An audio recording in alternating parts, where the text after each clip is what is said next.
여러분도 성령 충만하시고 또 행복한 삶이 되시길 축원합니다.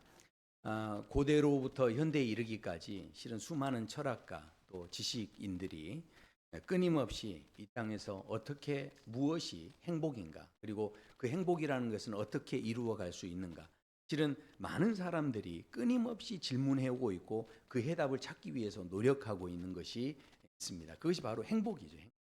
이 땅에 우리가 어떻게 하면 행복하게 살 것인가, 이 질문은요 지금도 계속되고 있습니다. 끊임없이 많은 사람들이 찾고 탐구하는 것이 바로 행복이죠. 저는 지난 시간부터 이 산상수훈의 말씀을 통해서 정말 우리에게 행복이 무엇인가, 그것을 계속해서 오늘까지 말씀을 살펴왔습니다. 세상 사람들이 생각하는 행복이 무엇일까? 대부분 지금 자본주의 시대를 살고 있는 이 땅의 사람들이 일반적으로 보편적으로 생각하는 행복이 무엇이겠습니까? 그것은 바로 소유하는 복입니다. 많은 사람들이 아무리 아닌 것 같아도요, 실은 돈 자랑할 때 기쁩니다.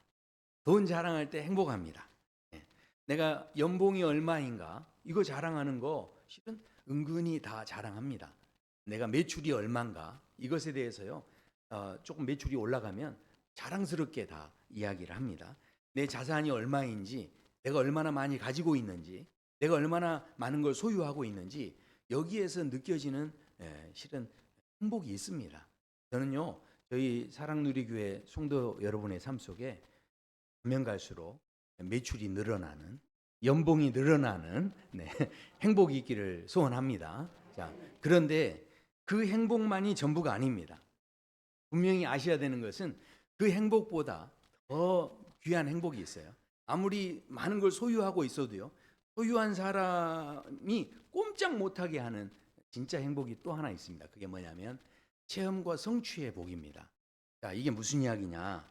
제가 한마디로 쉽게 이야기하면 예전에 그 광고에서 그런 광고가 나왔어요.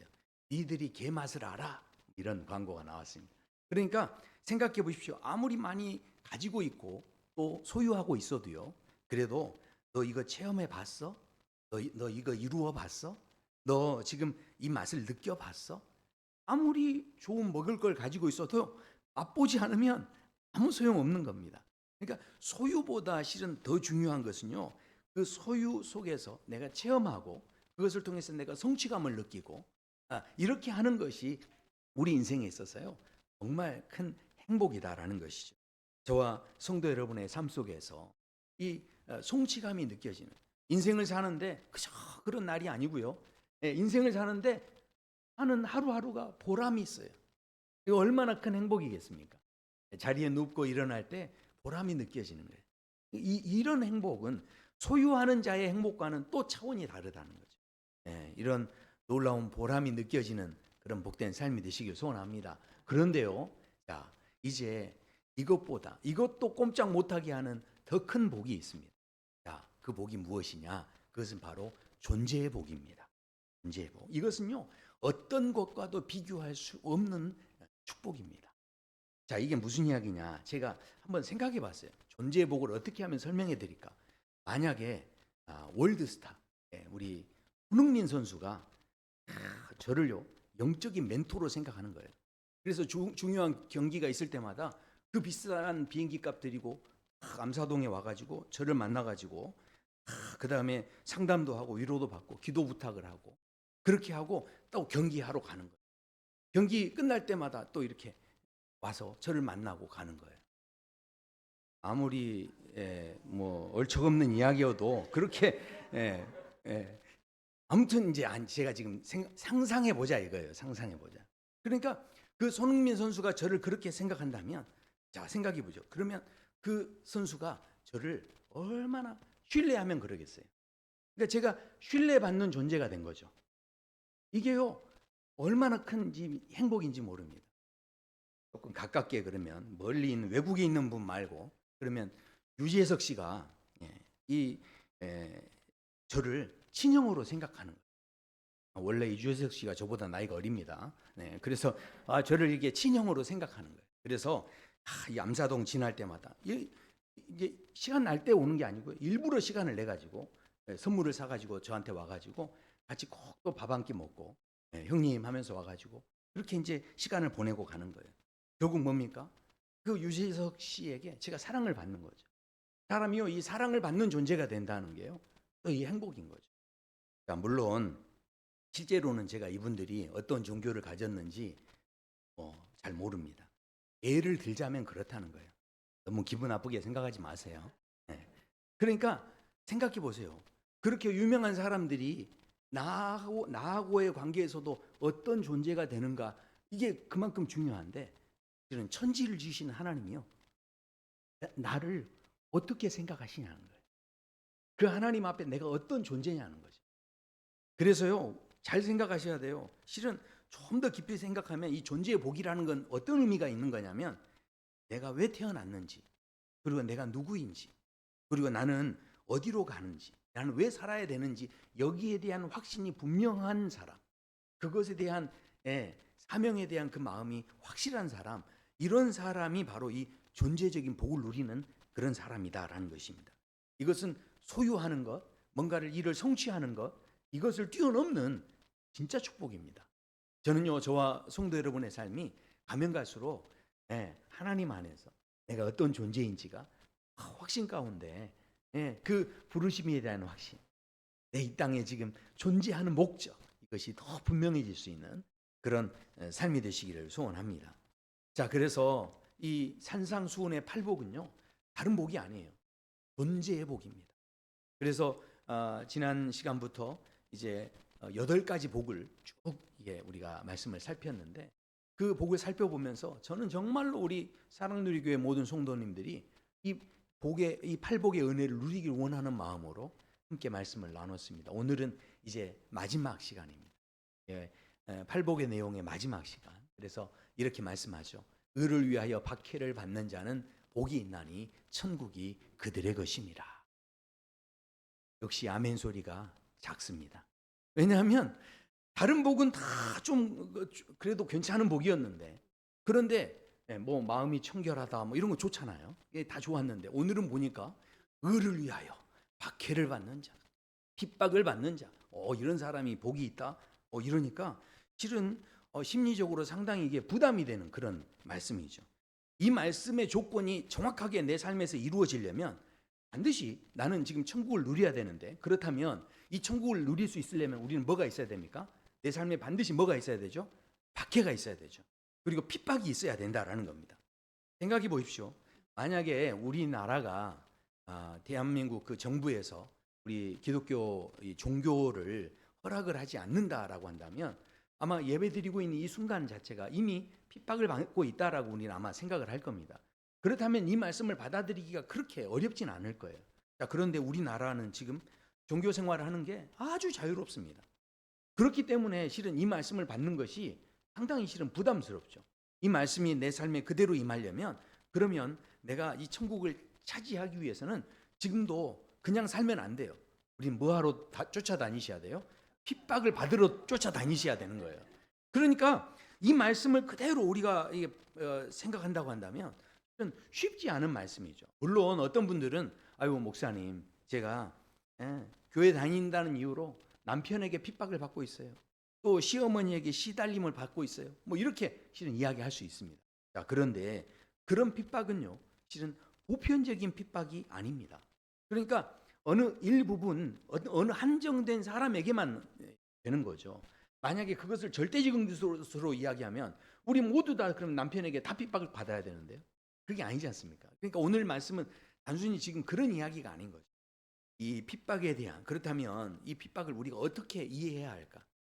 정말로 우리가 그러면 저 중동 지역에 선교지 가가지고 체포돼가지고 이 사람들한테 볼모로 잡혀서 막 순교당하고 이 정도 우리가 그런 핍박을 당해야 되는가? 그렇게 하면 천국에 갈 사람이 누가 있겠습니까? 그렇지 않습니까? 그러니까 오늘 이 말씀을 실은 이해하기가 쉽지가 않습니다. 그런데 말씀을 그러면 다시 한번 좀 살펴보셔야 돼요.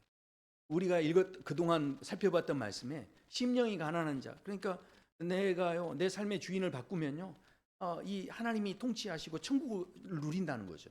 그리고 애통하다는 건 뭡니까? 내 스스로 이 죄에 대해서 안타까워하는 마음이 있는 거예요. 사람들은 무감각하지만 그러나 나는 여기에 이 감각이 살아서 여기에 대한 안타까워하는 마음이 있는 거예요. 그리고 온유한 자가 복이 있다는 마음을 그렇게 이제 착하게 또 성실한 마음, 힘이 있지만 그것을 정말 주님을 위해서 쓰는 그런 마음들, 의에 줄이는 마음, 또 긍휼히 여기고 불쌍히 여기는 마음, 마음이 청결한 자, 그리고 늘 화평하게 하려고 하는 자, 이런 것들이 다 실은 이게 복된 것 아닙니까?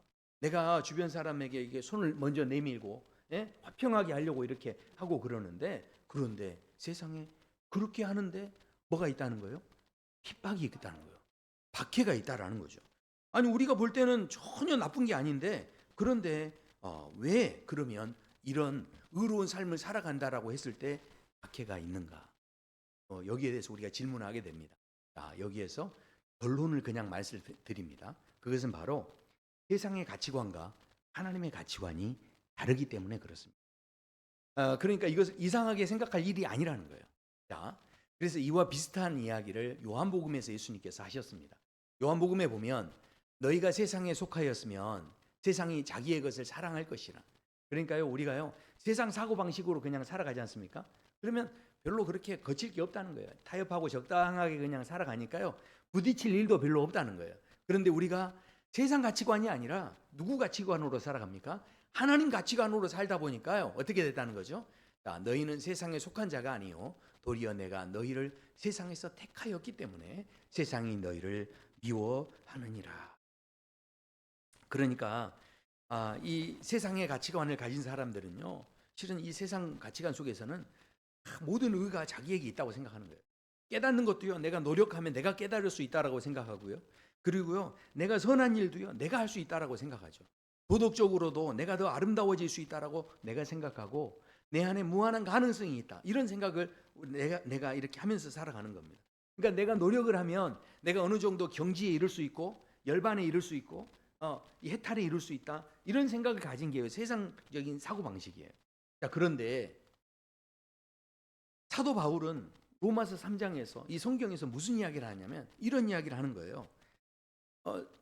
사람들은 그렇게 생각할지 모르지만 전혀 그렇지 않다는 거예요. 그러니까 이 세상에는요 의인이 하나도 없다는 거예요. 아무리 우리가 노력을 해도요 실은 우리는 이 깨닫는 자가 막 이렇게 대단한 사람이라고 생각하는데 그러나 깨닫는 자조차도 없다는 거예요. 우리는 내가 노력하면 공부 많이 하면 내가 좀 논리적으로 이렇게 생각을 잘하면 내가 깨달을 수 있다라고 생각하지만 그러나 우리가 내가 중심이 돼서 뭘 할 수 있는 것 자체가 아예 안 된다는 거예요. 그 이야기를 지금 성경에서 하는 겁니다. 그러니까 아니 내가 스스로 그래도 좀 잠재적인 가능성이 있고 내가 그래도 좀 열심히 살아와서 노력하면 뭔가 이루어지고 이런 걸 생각하는 사람의 입장에서 이 말씀을 들으면 실은 이 말씀이 받아들여지겠습니까? 받아들여지지 않는 거죠. 그러니까 이것에 대해서요 실은 이게 기분 나빠하는 거죠. 그리고 그런 말을 따르는 것들에 대해서 별로 이렇게 좋아하지 않는 겁니다. 자, 그러면 세상 사람들만 그럴까요? 세상 사람들만 그런 게 아닙니다. 우리 안에서도요 실은 우리 안에서도 그런 모습이 있는 거예요. 그러니까 예를 한번 들어보면 예배 시간이 됐습니다. 그런데 예배 시간에 내가 어떻게 하다 보니까 지각을 하고 늦게 들어오는 경우가 있어요. 근데 내가 지각해서 늦게 와가지고 이렇게 자리에 앉다 보니까 좀 부시럭거리고 소리가 났는데 내 앞에 앉은 사람이 먼저 와서 예배를 다 준비하고 예배를 드리는 사람인데 소리가 나니까 이 사람이 뒤를 탁 쳐다보면서 저를 봤어요. 그러면 마음이 어떻습니까? 이게 나 때문에 저 예배 방해됐구나 하면서 마음에 찔리는 거죠. 그래서 마음에 찔려가지고 이렇게 있는데 이 사람이 그러면 언제 마음이 편해질까요? 이렇게 마음에 예배가 끝날 때 마음이 편해진다. 네, 감사합니다. 네, 은혜 받아가지고. 네. 근데 이 사람이 언제 마음이 편해지냐면 이제 그래가지고 마음이 이렇게 찔렸는데 그런데 세상에 내 뒤에 나보다 더 늦게 오는 사람이 두세 사람이 막 와가지고 막 시끌시끌하면서 와가지고 자리에 앉는 거예요. 그러면 우리는 마음이 어떻게 됩니까? 그때부터 아주 편안해집니다. 예. 야, 나보다 더 늦게 들어온 사람이 있네? 그러면서 마음이 편해지는 거죠. 그러니까 분명히 나보다 일찍 온 사람을 보면서 맞아. 나도 이제 앞으로 늦으면 안 되지. 저렇게 준비하면서 예배 드려야지. 이렇게 생각해야 되는데 그런 생각이 드는 게 아니라 우리의 불편한 마음이 나보다 늦은 사람 보면서 위로를 받고 위안을 받고 그렇다라는 거죠. 그런데 이것으로 끝나지 않습니다. 예배를 한참 드리는데 세상에 나보다 먼저 왔던 사람이 꾸벅꾸벅 앞에서 졸고 있네요. 그러면 이제 어떻게 됩니까? 그때부터 에이, 일찍 나와봐야 아무 소용없네. 그러면서 어떻게 되죠? 그냥 내가 졸 줄 알았다. 그러면서 앞에 사람이 졸면 마음이 더 편안해지는 거예요. 그러니까 웃었다는 건 동의한 것으로 간주하겠습니다. 네. 그러니까 우리 안에 없지 않아. 우리 안에 인간의 마음 속에는 내가 뭔가 잘못하면 누가 그것을 막 밝혀버리고 드러내버리고 이렇게 하는 것에 대해서 싫어하는 거예요. 그리고 나와 같이 다 그냥 똑같이 다 그런 사람 되기를 원하는 그런 마음이 실은 저 세상 밖에 있는 사람에게만 있는 게 아니고요. 우리에게도 있다는 거예요. 그러니까 누구든지요. 이게 막 빛처럼 살아가고요. 막 밝게 살아가고요. 이런 것에 대해서 깨끗하게 살아가고요. 뭐 이런 것에 대해서 우리가 실은 부담스러워하는 그런 마음들, 그런 마음의 기질들이 실은 우리 모두에게 있다라는 거죠. 그래서 내가 뭔가 다른 사람에 해를 끼치지 않았는데 내가 자꾸 빛으로 살려고 하고 소금으로 살려고 하는데 그것 자체가요. 사람들에게요. 미움의 대상이 되는 거예요. 괜히 막 싫은 마음을 갖는 거예요. 그러니까 실은 아벨이 하나님 앞에 제사를 그냥 자기는 드린 것뿐인데 괜히 막 미움을 받았지 않습니까? 그러니까 뭐 형한테 막 이렇게 미운 짓 한 것도 아닌데 그런데 그걸로 하나님 앞에 그렇게 바르게 살아보려는 그 태도 자체가요. 다른 사람에게는 내가 생각지 못하게 그렇게 미움의 대상이 되기도 한다라는 것입니다. 자, 그렇다면 생각해 봐야죠. 아니, 분명히 하나님의 자녀가 저렇게 열심히 살려고 하면 그 빛으로 살려고 하고 소금으로 살려고 하면 하나님께서 막 지켜주셔야 되는데 하나님은 그럼 왜 가만히 놔두시나? 그래서 질문이 생기죠. 박해와 고난을 그냥 허용하시고 아니 내가 그래도 좀 먼저 손 내밀고 뭔가 내가 좀 더 바르게 살아보려고 노력하는데 그렇게 하지 않는 그런 사람에 대해서 하나님 그대로 내버려 두시는 이유가 뭐냐는 거죠. 자, 이것도 제가 정답을 먼저 말씀드립니다. 그것은 바로 진짜와 가짜를 구분하시기 위해. 이 가라지와 알곡을요 중간에 하나님이 찾아내시지 않는다는 거예요. 마지막 때까지 두고 보신다는 거예요. 결국은요 진짜와 가짜를 가려내기 위해. 고린도전서 15장에 보면요 예수님께서 부활하셨을 때 그 부활을 목격했던 사람들이 500여 형제였다라고 말씀을 합니다. 그러니까 한번 생각해 보십시오. 지금 여기 계신 분들 정말로 예수님의 부활 승천, 그 부활 승천하신 것을 직접 이 두 눈으로 다 보셨다 이거예요. 그러면 마음이 어떠시겠어요? 예수님이 부활하시는 그 모습을 만약 우리 눈에 직접 봤다면 마음이 얼마나 벅차오르고 얼마나 대단하겠습니까? 그런데 그런 상황 속에서 이제 마가의 다락방에서 주의 성령을 기다리라 이렇게 말씀하셨는데 마가의 다락방에 결국은 몇 명 남았습니까? 120명 남았다는 거예요. 그러니까 나머지는 다 어디 갔을까요? 네, 여러 가지 핍박과 박해를 받고서 무서워서 다 도망쳐 버렸다는 거예요. 지금도 그 사람들 어디 갔는지 몰라요. 그렇게 놀라운 환상을 봤는데도 그런데 도망간 사람들이 있었다는 거예요. 그 자리에 함께 있지 않았다는 거죠. 그래서 성경에 이렇게 말씀합니다. 사도행전에 보면요. 그 사람들이 120명 정도가 됐는데 그 120명이 뭐 했다는 겁니까? 오로지 기도에 힘썼다는 거예요. 이게 지금 굉장히 중요합니다. 사람이요. 핍박을 당하고요. 박해를 당하면요. 이제 다른 게 생각이 안 납니다. 사람이 점점 한 가지만 집중하게 돼 있어요. 그러니까 사람이요. 자꾸 이렇게 편안하니까 이것저것 생각하는 거지. 정작 사람이 막 다급해지고 막 박해가 있고 핍박이 있으면요. 뭐 더 간절해져 가지고요. 이 다른데 뭐 여유로운 시간에 뭐 뭘 투자하고 이런 게 없어요. 오직 더 기도만 하게 돼 있는 거죠. 그러니까 핍박과 박해라는 게 뭡니까? 결국은요. 우리 삶에 있는 군더더기를 다 떼놓게 하는 거예요. 내가 그동안 신경 썼던 것도 다 내려놓고요. 집안에 정말 내 가족 중에 급한 일 생겨 보십시오. 그러면요. 만사를 제쳐놓고 그 일에 그냥 뛰어드는 겁니다. 그러니까 이 핍박과 박해가 오면요, 그동안 내 삶에 덕지 붙었던 많은 일들이 있는데 그 모든 것은요 다 뒤로 밀려나는 거예요. 그리고 오직 내 삶에서 가장 중요한 것만 붙잡게 되는데, 그때 이 박해가 있었던 이 시대에 바로 이 120명의 성도들이 오로지 뭐 했다는 겁니까? 기도했다는 거예요. 그만큼 이 사람들의 삶이 지금 쉽지 않은 상황이었다라는 겁니다. 막 두려움이 있는 그런 시대 속에서 이 사람들이 이렇게 기도했는데, 결국은 이게요, 그만큼 핍박은요 결국은 우리의 삶에서 우리의 삶을 더 심플하게 만들고 집중해야 할 것을 더 강력하게 집중하게 하는 힘이 되기 때문에 하나님께서 핍박과 박해를 그냥 잠시 놔두고 계신다는 거예요. 자, 우리나라의 S기업, 유명한 기업이죠. 그 총수가 감옥에 들어간 적이 있죠. 근데 그 감옥에 들어갔을 때 그거 아십니까? S기업의 주가가 더 올랐어요.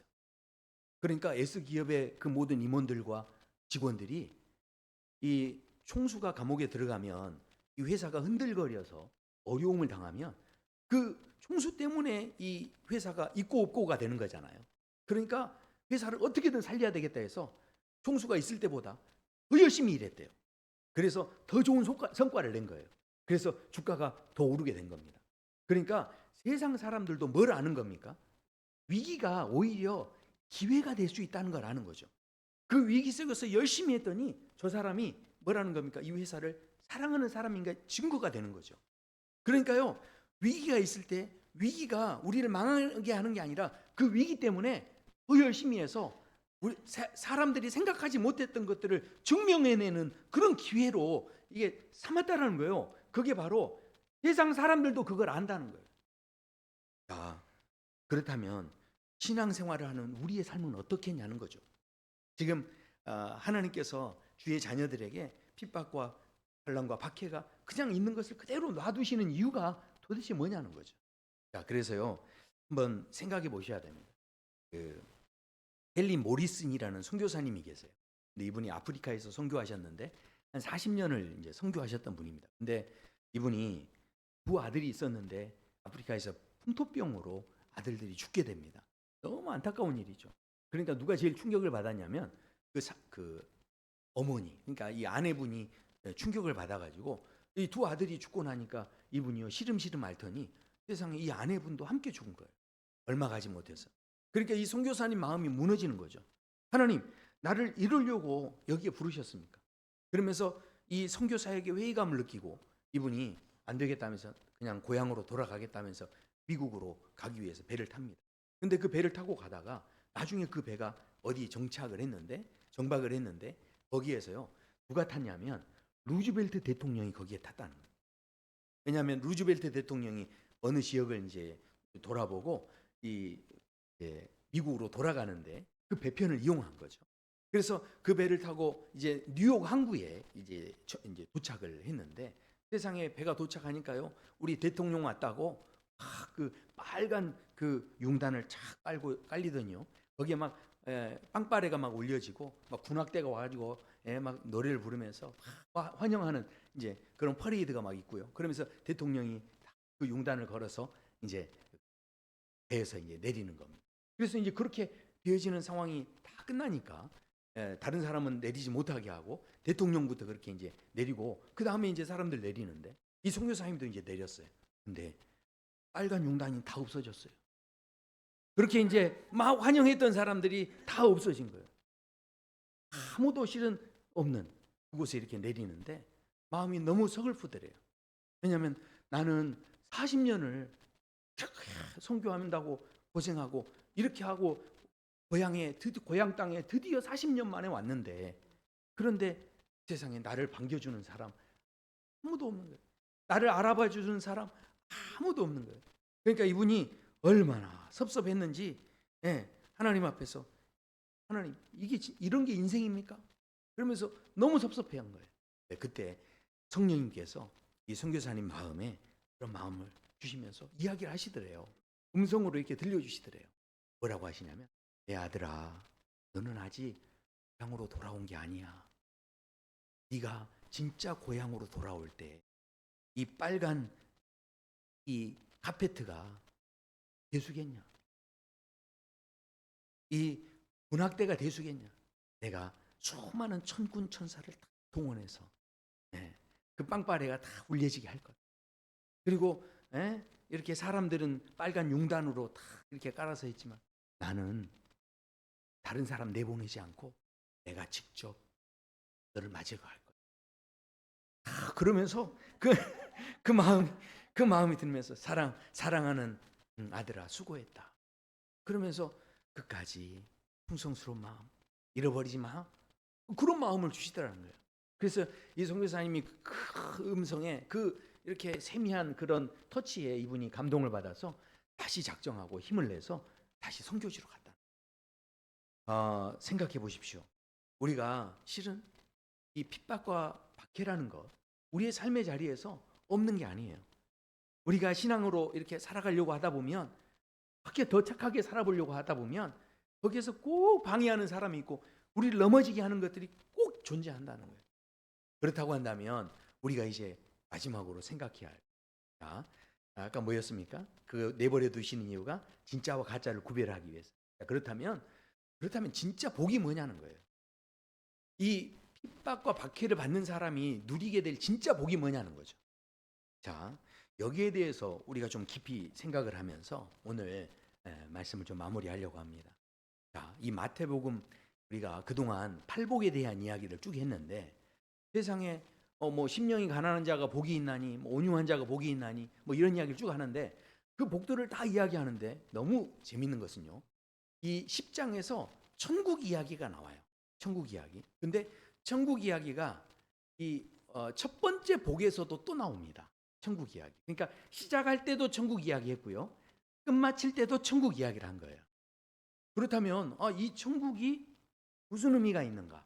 이 천국은 어떤 뜻이 있는가? 우리가 이제 생각할 수 있죠. 근데 이 천국을 굳이 좀 나눠서 생각한다면 심령이 가난한 자는 뭐라고 했습니까? 내 마음의 주인을 바꾸는 거죠. 그러니까 하나님이 통치하시는 거예요. 그러니까 하나님이 통치하시는 곳이 하나님 나라인 거죠. 그러니까 이 천국은요, 현재도 내가 느끼는 천국인 거죠. 하나님이 나와 함께하는 천국이니. 자, 그런데 거기 8번째 이 복에서 이야기하는 천국은 어떻다는 겁니까? 그 박해를 받는 자가 복이 있다라는 것은 그 사람에게 결국은 저것은 미래적인 천국이에요. 앞으로 누리게 될 천국을 이야기하는 거죠. 아유, 목사님 어떻게 알아요? 이렇게 이야기할 수 있는데 그래서 이 말씀이 어려우니까 이 말씀에 대해서는 해설하는 말이 그 뒤에 따라 붙습니다. 다른 말씀들은 해설이 안 붙는데 이 말에 대해서는 해설을 하세요. 자, 그래서 11절부터 보시면 나로 말미암아 너를 욕하고 박해하고 거짓으로 너희를 거슬러 모든 악한 말을 할 때에는 너희에게 복이 있나니 기뻐하고 즐거워하라. 자, 어떻게 해요? 하늘에서 너희의 상이 큼이라. 아멘. 그러니까 반드시 여기에 대해서요 하나님께서 결산하신다는 거예요. 결산하시는 때가 있다는 거죠. 그러니까 오늘 이 말씀에서 우리가 내가 이 땅에서 현재에도 하나님 나라를 누리는 거 중요하지만 앞으로 오는 그 시대에 이제 천국에서 바로 하나님께서 반드시 이것에 대해서 이제 결산을 하신다라고 하는데 제가 이제 오늘 이 말씀들을 이렇게 보면서 초대교회에 일화가 하나 있더라고요. 재밌는 일화가 하나 있었어요. 제가 그걸 보고 저 혼자 웃었는데 우리 성도님들은 재밌을지 어쩔지 모르겠지만 아무튼 저는 재밌었어요. 왜냐하면 초대교회에 이제 박해가 있는데 로마 황제가 교부 중에 한 사람이 너무 전도를 열심히 하니까 그 사람을 붙잡아다가 독방에 쳐넣으라 그랬어요. 그러니까 신하들이 아유 왕이시여 이 사람은 독방에 쳐넣으면 안 됩니다. 그동안 우리가 다른 사람도 잡아서 독방에 쳐넣어 봤더니 독방에 가면 외로워가지고 이 사람들이 막 스트레스 받고 이럴 줄 알았는데 독방에 딱 넣어놨더니 이상하게 사람들이요 독방에서 막 시끄럽게 한다는 거예요. 그래서 혼자 있는데 왜 저렇게 시끄럽게 하나 하고 가서 가만히 자세히 봤더니 누군가하고 계속 이야기를 하더래요. 그러면서 표정이 점점 밝아지더라는 거죠. 그러니까 독방에서 뭐 했겠습니까? 그렇죠. 어떻게 하셨어요? 막 기도를 막 이제 하니까 이 표정이 점점 좋아지더라는 거예요. 그러니까 이 사람들은 독방에 가두는 게 절대 고통이 아닙니다. 예, 그러니까 이거 가두시면 안 됩니다. 그랬대요. 그러니까 왕이 야 그러면 저 사람을 저 흉악범들이 있는 감옥으로 함께 쳐넣어라. 그랬더니 신하들이 그것도 안 됩니다. 그러더래요. 아니 그러니까 왜 안 되냐? 그랬더니 이상하게도 이 사람들이 흉악범들을 만나면 그 흉악범들이 이게 변화가 돼가지고 더 열심히 복음을 전한다는 거예요. 그러니까 이거는 거기에다 넣어서도 안 된다는 거예요. 그러니까 이제 왕이 고민하다가 아니 그러면 어떻게 해야 돼? 그러면 차라리 죽여라. 그랬더니 이 사람들이 신하들이 또 이야기를 죽여서도 안 된다는 거예요. 왜냐하면 이 사람들이요 자기들이 죽으면요 자기들이 이제 완전히 이긴 줄 안다는 거예요. 그러니까 절대로 죽이면 안 된다는 거예요. 그러니까 그때 왕이 아주 유명한 말을 한마디 했대요. 아주 짜증을 내면서 그럼 어쩌라고 이랬다는 거죠. 그럼 어쩌라고. 무슨 이야기입니까? 실은요 우리를 넘어지게 하는 자들은 끊임없이 일어나지만 그러나 그 가운데서 그것을 상대하는 우리가요. 그것을 상대하는 우리가 어떻다는 겁니까? 그들을 보면서 상대하려고 하면요. 이게 우리는 늘 넘어질 수밖에 없어요. 그러나 우리의 마음속에 결국은요 보십시오. 오늘 이 본문에서도요 굉장히 실은 중요한 표현을 쓰는 거죠. 의를 위하여 박해를 받는 자는 복이 있나니 하니까 이 박해라고만 하니까 이게 부담스럽고 힘들게 느껴지시죠? 그런데요. 이 의를 위하여 말을 바꿔보세요. 그래서 의를 위하여 12절로 바로 뛰어 넘어가 보세요. 기뻐하고 즐거워하라. 그러니까 의를 위해서 내가 막 기뻐하고 즐거워하면요. 그게요. 우리에게 복이 된다는 거예요. 그러니까 의를 박해로만 여기는 사람은 이걸 내가 감당할 걸로 생각하는 거죠. 그저 무거운 짐으로만 생각하는 거죠.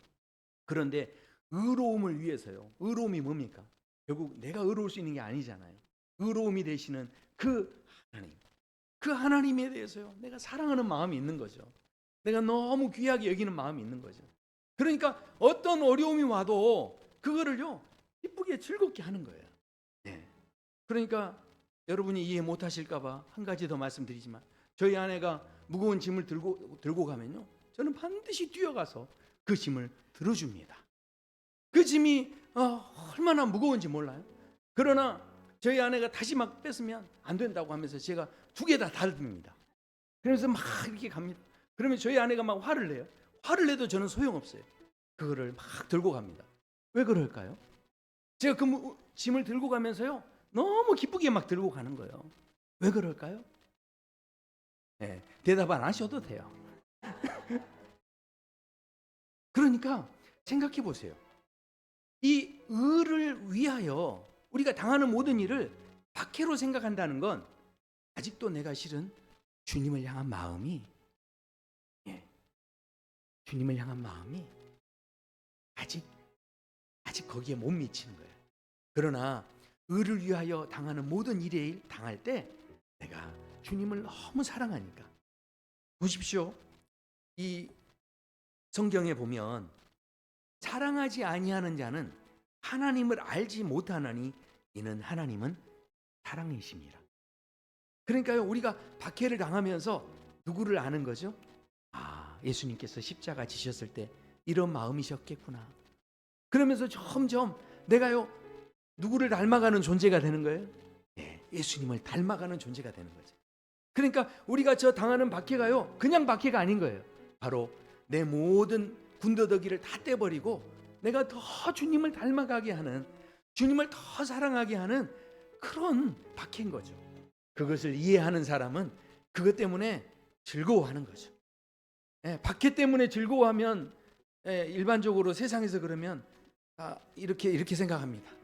그러나 박해 때문에 정말 신앙 안에서 진짜 즐거워할 줄 아는 사람은요 하나님을 누구보다도 사랑하기 때문에 그 사랑 안에서 존재를 느끼기 때문에 그래서 기뻐할 수 있다는 거죠. 오늘 그러니까요 상 받는 게 중요해요, 아니에요? 앞으로 상 받는 게 중요한 게 아니에요. 그렇다면 의를 위하여 박해를 받는 자가 받는 진짜 복은 뭡니까? 그 사람이 점점 기뻐하는 존재가 되는 거죠. 즐거워하는 존재가 되는 거죠. 어떤 상황에서도요 그 기쁨을 잃어버리지 않는, 그래서 주님을 닮아가는 그런 존재가 된다는 것입니다. 고린도후서 4장 16절에 말씀합니다. 그러므로 우리가 낙심하지 아니하노니 우리의 겉사람은 낡아지나 우리의 속사람은 날로 새롭도다. 아멘.